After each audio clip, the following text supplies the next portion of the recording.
இன்னைக்கு உங்களுடைய ஆன்மீகத்தின் பின்னால் மறைந்திருக்கும் உண்மையை அம்மா சொல்ல போகிறேன். இந்த வீடியோ கேட்கும்போது அம்மா மேலே உங்களுக்கு கோபம் வரலாம்.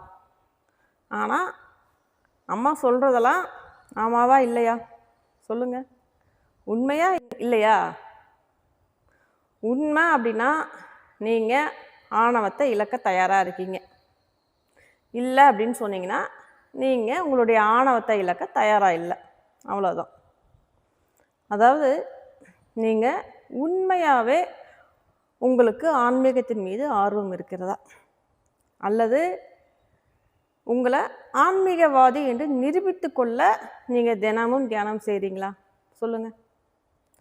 தினமும் தியானம் பண்ணுறீங்க, மூச்சை கவனிக்கிறீங்க, மந்திரம் சொல்கிறீங்க, அரை மணி நேரம் அல்லது 1 மணி நேரம் உட்காந்து கண்களை மூடுறீங்க, வருடக்கணக்காக பயிற்சி பண்ணுறீங்க, அதை எல்லார்கிட்டையுமே சொல்கிறீங்க, நான் தினமும் தியானம் செய்கிறேன் அப்படின்னு சொல்கிறீங்க. அதாவது அந்த அரை மணி நேரம் செய்யக்கூடிய தியானத்தில் கிடைக்கக்கூடிய அமைதியை விட நீங்கள் மற்றவர்களிடம் நான் தியானம் செய்கிறேன் அப்படின்னு சொல்லும்போது உங்களுக்கு ஒரு பெருமை வருது அப்படின்னா அங்கேயே உங்களுடைய தியானம் நின்று விடுகிறது. அதாவது நீங்கள் வருடக்கணக்காக உட்காந்து கண்களை மூடுவீங்க, ஆனால் உங்களுக்குள்ள எந்த ப்ராசஸும் நடக்காது, எந்த முன்னேற்றமும் ஏற்படாது. ஏன் அப்படின்னா தியானம் என்பது அதை பற்றி பேசுவதல்ல, அதன் பலனை, அதில் கிடைக்கக்கூடிய பலனை வாழ்க்கையாக வாழ்வது தான் தியானம் அப்படிங்கிறத தெரிஞ்சுக்குங்க. தியானம் என்பது உங்களை மாற்றக்கூடியது தானே தவிர, ஆனால் நீங்கள் நான் தியானம் செய்பவன் என்ற புதிய அடையாளத்தை உருவாக்கி கொள்கிறீங்க. அதாவது முதல்ல நான் நல்லவன், நான் அறிவாளி, நான் புத்திசாலி, இப்போ அதோடு புதுசாக ஒன்று சேர்த்துருக்கீங்க, ஆன்மீகவாதி என்று. அதாவது ஆணவம் இறக்கவில்லை, ஆணவம் ஆன்மீகம் என்ற உடையை உடுத்தி உள்ளது அப்படிங்கிறது தெரிஞ்சுக்குங்க. உங்களுக்கு ஆன்மீகம் வேண்டுமா, ஆன்மீக தோற்றம் வேண்டுமா? ஆன்மீகம் வேண்டும் அப்படின்னா உங்களை பற்றிய உண்மைகளை சொல்லும்போது அதை ஏற்றுக்கொள்ள வேண்டும். ஆனால் உங்களுக்கு ஆன்மீகத்தின் தோற்றம்தான் வேண்டும். ஏன் அப்படின்னா உங்களை பற்றி மற்றவர்கள் இனிமையான கருத்துக்களையே பேச வேண்டும்னு விரும்புகிறீங்க. நீ நல்ல சாதகர், நீ நல்ல ஆன்மீகத்தில் முன்னேறிட்டே வர, உங்ககிட்ட ஒரு பாசிட்டிவ் வைப்ரேஷன் இருக்குது அப்படின்னு சொன்னால் நீங்கள் சந்தோஷப்படுறீங்க. அதுவே உன்னிடம் பொறாமை இருக்குது அப்படின்னு சொன்னால் என்கிட்ட பொறாமையா அப்படின்னு சொல்கிறவங்க கிட்ட எதிர்க்கிறீங்க. உங்ககிட்ட ஆன்மீக ஆணவம் இருக்கிறது அப்படின்னு சொன்னால் என்னுடைய ஆன்மீகத்தை பற்றி புரிந்து கொள்ள அவருக்கெல்லாம் தகுதி இல்லை அப்படின்னு சொல்கிறீங்க. நீங்களே பாருங்கள், உங்களுடைய பதிலிலேயே பாருங்கள், உங்களுடைய ஆணவம் எப்படி தன்னை நிரூபிக்கிறது என்று நீங்களே பாருங்கள். அதாவது உலகத்தையே விட்டுட்டேன்னு சொல்கிறீங்க, ஆனால் உலகம் உங்களை பற்றி என்ன நினைக்கிறது அப்படிங்கிறதே நீங்கள் விடவில்லையே. என்ன அப்படின்னா பதவி வேண்டாம்னு சொல்கிறீங்க, ஆனால் ஆன்மீகத்தில் உயர்ந்தவர் என்ற பதவி வேண்டும். புகழ் வேண்டாம்னு சொல்கிறீங்க, ஆனால் ஆன்மீகவாதி என்ற புகழ் வேண்டும். அங்கீகாரம் வேண்டாம்னு சொல்கிறீங்க, ஆனால் மற்றவர்களைப் போல் நான் இல்லை அப்படிங்கிற அங்கீகாரம் வேண்டும்னு சொல்கிறீங்க. அதாவது உலக ஆசைகளை விட்டு விட்டு ஆன்மீக ஆணவத்தை பிடித்து கொண்டீங்க. அதாவது கயிறு தான் மாறி இருக்கிறதே தவிர அங்கு கட்டு மாறவில்லை அப்படிங்கிறத தெரிஞ்சுக்குங்க. இன்னும் சிலரெல்லாம் தியானத்தை உண்மையை எதிர்கொள்ள பயன்படுத்தவில்லை, உண்மையான வாழ்க்கையை தவிர்க்க பயன்படுத்துகிறாங்க.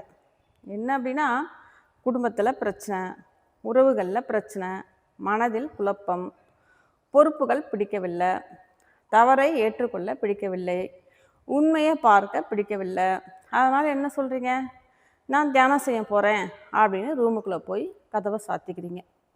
பிரச்சனை அப்படியே தான் இருக்குது, பிரச்சனை தீரவில்லை, பிரச்சனையிலிருந்து தப்பித்து கொள்கிறீங்க. இது ஆன்மீகமா? இல்லை, ஆன்மீகத்தை தப்பித்து கொள்ளும் அறையாக பயன்படுத்துகிறீங்க. அதாவது உண்மையான தியானம் உங்களுக்கு பிடிக்காது, ஏன் அப்படின்னா, உண்மையான தியானம் உங்களை பாராட்டாது. உண்மையான தியானம் உங்களுக்குள்ள ஒளிந்திருப்பதை வெளியே இழுக்கும். நீங்கள் நல்லவன் அப்படின்னு நினச்சிங்கன்னா உங்களுடைய கோபத்தை உங்களுக்கே காட்டும். நீங்கள் தியாகி அப்படின்னு சொன்னீங்கன்னா உங்களுக்குள்ள மறைந்திருக்கும் எதிர்பார்ப்புகளை உங்களுக்கே காட்டும். நீங்கள் அன்பானவன்னு சொன்னீங்கன்னா உங்களுடைய இந்த கட்டுப்படுத்திய பாசத்தை உங்களுக்கே காட்டும்.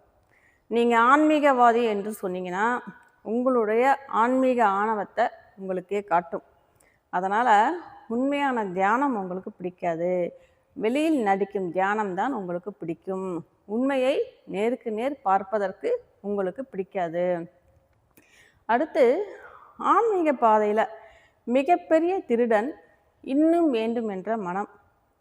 என்ன அப்படின்னா, ஆன்மீகத்துக்குள்ளே வரும்போது என்ன கேட்பீங்கன்னா, எனக்கு அமைதி மட்டும் கிடைத்தால் போதும் அப்படிம்பீங்க. அதாவது முதல்ல அமைதி வேண்டும், அடுத்தது ஆனந்தம் வேண்டும், அடுத்தது ஆன்மீக அனுபவங்கள் வேண்டும், அடுத்தது அமானுஷ்ய சித்துக்கள் வேண்டும், அடுத்தது நான் பிறரை வழிநடத்த வேண்டும். அதாவது இப்படி தான் இந்த ஆன்மீக பாதை என்ன ஆகுது, ஆசையின் இன்னொரு வடிவமாக மாறிவிடுகிறது. அதாவது பற்றிய பொருள்தான் மாறியதை தவிர பற்று மாறவில்லை அப்படிங்கிறத தெரிஞ்சுக்குங்க.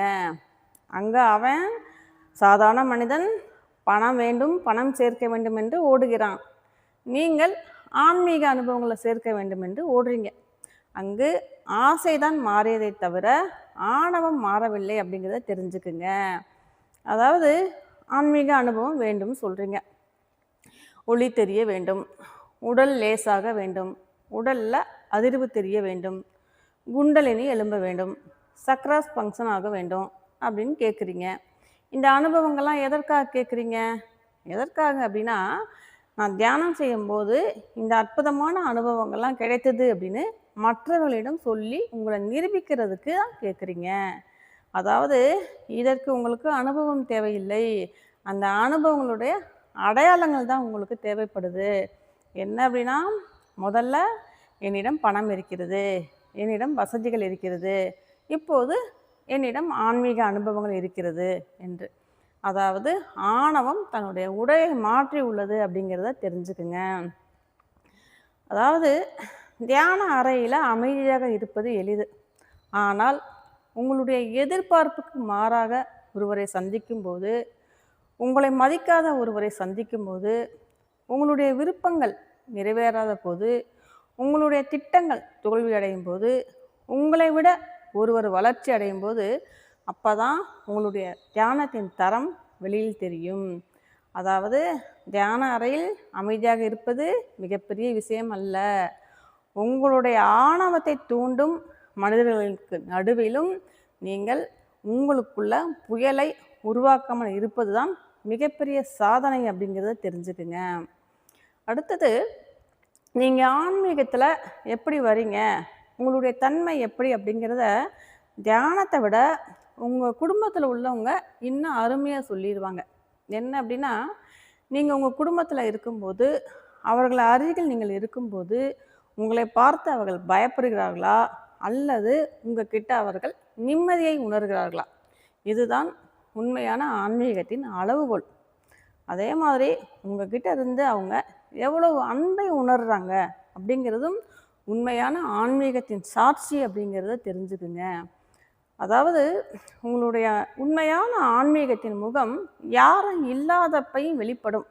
எப்படி அப்படின்னா, புகைப்படம் எடுக்காத சேவை, யாரும் பாராட்டாத நல்ல செயல், யாரும் அறியாத உங்களுடைய தியாகம், இதுதான் உண்மையான ஆன்மீக சான்றிதழ்கள் அப்படிங்கிறத தெரிஞ்சுக்குங்க. அதாவது முழுமை என்பது வாழ்க்கையை கடந்த ஒரு விசித்திரமான நிலை அப்படின்னு நினச்சிட்டு இருக்கீங்க. முழுமை என்பது அசாதாரணமான அனுபவத்தை அடைவது அல்ல. முழுமை என்பது வாழ்க்கையை இருப்பதை இருப்பதுபடியே ஏற்றுக்கொள்வது தான் முழுமை அப்படிங்கிறத தெரிஞ்சுக்குங்க. அதாவது நீங்கள் சொல்கிறீங்க, நான் ஆன்மீக புத்தகங்கள் நிறைய படிச்சிருக்கேன் அப்படின்னு. நீங்கள் அறிந்த ஒரு உண்மையை எத்தனை தடவை உங்கள் வாழ்க்கையில் நடைமுறைப்படுத்தியிருப்பீங்க சொல்லுங்கள். நான் நிறைய சேவை செய்திருக்கேன் அப்படிங்கிறீங்க. எத்தனை தடவை நீங்கள் யாரும் அறியாமல், யாரும் புகழாமல், யாரும் பாராட்டாமல் எத்தனை தடவை சேவை செய்திருப்பீங்க சொல்லுங்கள். இங்கு தான் உங்களுடைய உண்மையான கணக்கு முடித்து வைக்கப்படுகிறது அப்படிங்கிறத தெரிஞ்சுக்குங்க. அதாவது இன்றிலிருந்து உங்களுடைய ஆன்மீக பயிற்சியை தொடங்குங்க. அதாவது தியானம் செய்யுங்க. ஆனால் தியானத்தை முடித்த பிறகு உடனே ஓடாதீங்க. தியானம் முடித்த பிறகு நான் இன்று மாறினேனா அல்லது மாறியது போல் நடித்தேனா அப்படின்னு உங்களையவே கேளுங்க. இந்த கேள்வியிலிருந்து தப்பிச்சு ஓடாதீங்க. அதாவது உங்களை மாற்றாத ஆன்மீகம் ஆன்மீகமே அல்ல, அது ஆன்மீக வேடம் அப்படிங்கிறத தெரிஞ்சுக்குங்க. கழுத்தில் ருத்ராட்சம், நெற்றியில் விபூதி, கையில் ஸ்படிக மாலை, வீட்டில் ஆன்மீக புத்தகங்கள், மொபைலில் ஆன்மீக பதிவுகள், தினமும் தியானம். ஆனால் உங்களுக்குள்ள அதே பொறாமை, அதே கோபம், அதே ஆணவம், அதே பழிவாங்கும் தன்மை, அதே குறை சொல்லும் பழக்கம் இருந்தால் அது ஆன்மீகம் அல்ல, அது ஆன்மீக வேடம் அப்படிங்கிறத தெரிஞ்சுக்குங்க. அதாவது மற்றவர்கள் உங்களை பார்த்து இவர் ஆன்மீகவாதி என்று சொல்வது முக்கியமல்ல, அது உங்களுடைய செயலில் வெளிப்பட வேண்டும். அப்போதுதான் ஆன்மீகம் உங்களுடைய வெளி அடையாளமாக இல்லாமல் அது வாழ்க்கையாக மாறும் அப்படிங்கிறத தெரிஞ்சுக்குங்க.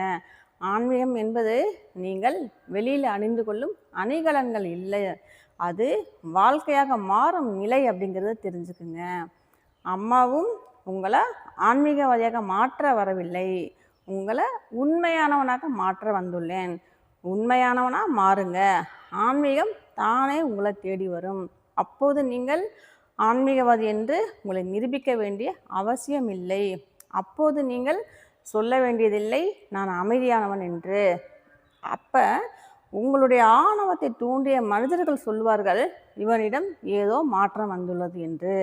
அப்போது நீங்கள் சொல்ல வேண்டியதில்லை நான் பக்தி செய்கிறேன் என்று. அப்போது நீங்கள் காயப்படுத்தியவர்கள் உங்களிடம் உங்கள் கருணையை உணர்வார்கள். அப்போது நீங்கள் சொல்ல வேண்டியதில்லை நான் தியானம் செய்கிறேன் என்று. உங்களுடைய கோபம் குறைந்திருப்பதே அதற்கு சாட்சி, உங்களுடைய பேச்சில் விஷம் குறைந்திருப்பதே அதற்கு சாட்சி, உங்களுடைய தீர்ப்பு சொல்லும் பழக்கம் குறைந்திருப்பதே அதற்கு சாட்சி, மற்றவர்கள் வளரும்போது உங்களுக்குள் சந்தோஷம் வந்திருப்பதே அதற்கு சாட்சி. இதுதான் உங்களுடைய உண்மையான ஆன்மீக சான்றிதழ்கள் அப்படிங்கிறத தெரிஞ்சுக்குங்க. அதாவது உங்களை விட்டு ஓடாதீங்க, உங்களை நீங்கள் கவனிங்க. அப்போது வார்த்தைகளுக்கு அப்பாற்பட்ட அமைதி கிடைக்கும். அந்த அமைதிக்கு பெயர் தேவையில்லை, பட்டம் தேவையில்லை, உலக அங்கீகாரங்கள் தேவையில்லை. அதுதான் உங்களுடைய நிறைவு அப்படிங்கிறத தெரிஞ்சுக்குங்க. அதாவது நானும் உங்களை கோவப்படாதீங்க என்று சொல்லவில்லை, அதை அறியாமல் அதுவாகவே மாறாதீங்கன்னு சொல்கிறேன். ஆசைப்படாதீங்க, ஆசை வேண்டாம் என்று சொல்லவில்லை, ஆனால் அந்த ஆசை உங்களை ஆளாத நிலைக்கு வாங்கன்னு சொல்கிறேன்.